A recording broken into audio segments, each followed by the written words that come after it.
Hi, I'm Amanda Beard, 7-time medalist. I get my Aquasphere gear at swimoutlet.com, the web's most popular swim shop. Check them out today.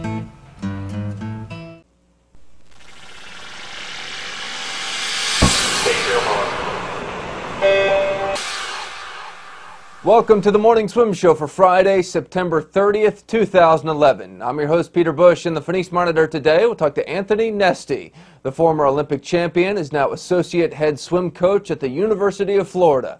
Anthony Nesty joins us right now in the Phoenix Monitor from Gainesville. Coach Nesty, how you doing? I'm doing well, thank you. How you liking being a head coach for the year? Well, it's a great honor, of course, especially when Florida's your alma mater and you're coaching there. So it's special, and as you well know, it's a lot of work. I do. Now, I know Coach Troy has a lot on his plate, being the head men's coach for the U.S. Olympic team, preparing for that.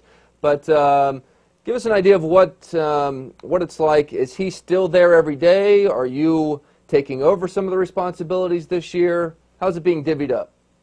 Well, he has his international group that he's focused on, but he's still obviously involved with the varsity team, which is the college team. We kind of have separate names for both teams. But you know, Martin and I are trying to take care of the college team, where he's mostly focused on the aspect of being the head coach for the men for the Olympics, and taking care of the international group here as well. As well, you got to go to the World University Games as an assistant coach for the U.S. What was that like for you? Yeah, that was awesome. My first U.S. trip, so that was kind of a special deal for me, and working with all those great coaches in the U.S. It was pretty special for me, and again, it was my first trip, so interacting with all those great athletes from the U.S. It was something special. Do you still have family in Suriname? Yeah, my mom and dad still live there. Yeah. You go back there from time to time? I haven't been in a while, but obviously work. It's a lot of work to do here in Gainesville, and being a college coach, and swimming takes a lot of your time, as you well know, especially if you're a coach. But my parents come here quite often. I want to ask you about the famous moment for you in 1988. You're in Seoul, Korea, Olympic Games, going against Matt Biondi in the 100 fly. He's the heavy favorite, having the historic Olympic Games, but you touch him out by 1/100th of a second. What do you remember about that race?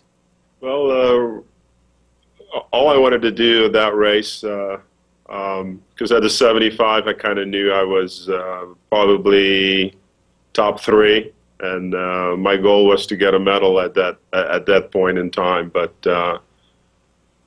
so I just charged the last 25. As coaches always said, the last 10 meters, put your head down and keep your strokes long and get to the wall as fast as you can, which I did. So I was pretty fortunate that day. Remind us what the finish was like, because I think people want to compare it to the Phelps-Kavich from the last Olympics, and kind of the bizarre way that finish unfolded. With it seemed like it was over, but then, you know, between Kavich gliding in and Phelps with the super quick short stroke, touching him out by 1/100th of a second. What was it like visually? Remind us. Well, visually for me, I saw Matt, you know, on the corner of my right eye. He was way ahead, so there's no way I could have caught him. But obviously he glided in the last 2 meters, and he thought he had the race won. And again, fortunate for me, where my stroke count was right on that day, and when I touched the wall, he was still kicking in, and you know, I fortunately won. So, you know, pretty lucky, and sometimes it's good to have a little luck behind you. I swear I asked that, honestly not remembering what it was like, but it sounds remarkably similar to the Kavich-Phelps situation. Very similar, and as a matter of fact, they're both Cal guys, I think. No, but again, it was it's racing, and you hold the old cliches. Never, the race is never over until you touch the wall, and that holds true. Are you saying the Cal guys don't know how to keep their head down at the finish, like I tell everybody every day on the show? No, I didn't say that. I just mentioned that they were both Cal guys, and but again, the old cliche holds true for sure. The race isn't over until the end. How was Coach Troy, because a lot of people don't remember this, Coach Troy was your coach 25 years ago when you were getting ready for the Olympics, right? Coach Troy, yep, he was, and I was also on campus here, but it was a very special moment. My dad was in the stands. Coach Troy was there. You know, the college coach Randy Reese was in the, there as well. And again, it was a special moment for me and my family, and especially the people from back home, because they, you know, the first medal ever for Suriname, and it was a big deal, especially back home. How has Coach Troy changed over the past 25 years as a coach? Well, he's still the same fiery old guy, but he has calmed down a little bit. But he still has the passion for what he does. He's still he's always fair, and on a day-to-day dealing with the athletes, which is the way I like it myself.